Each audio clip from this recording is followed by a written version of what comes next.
il y a une contradiction, il y a une opposition entre le sommeil et la marche. La marche correspond à une dynamique totalement, à une énergie totalement différente de celle du sommeil. Parce que la marche implique généralement une verticalité, et le sommeil implique une horizontalité. Donc le corps ne sera pas mobilisé, ne sera pas suscité, sollicité de la même manière dans les deux cas. D'ailleurs, nous alternons constamment cette double dimension. Sauf que parfois les gens sont souvent couchés pendant la période nocturne et qu'ils ne marchent pas suffisamment pendant la période diurne.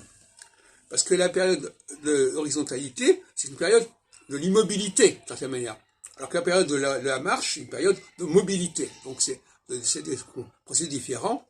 Et c'est pour ça qu'il faut conseiller absolument aux gens la marche, hein, parce que la marche, c'est extrêmement sain pour le corps. Et quand on ne marche pas, c'est la verticalité qui est handicapée, et c'est l'horizontalité qui va être dominante.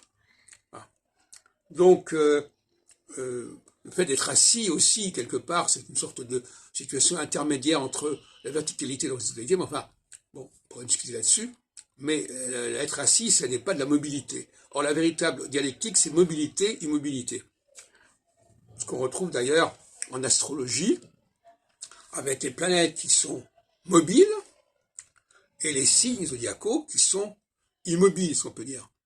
Et les uns et les autres s'interpénètrent d'une certaine manière, puisque les facteurs immobiles vont permettre de baliser et de structurer la marche et le cours des facteurs mobiles.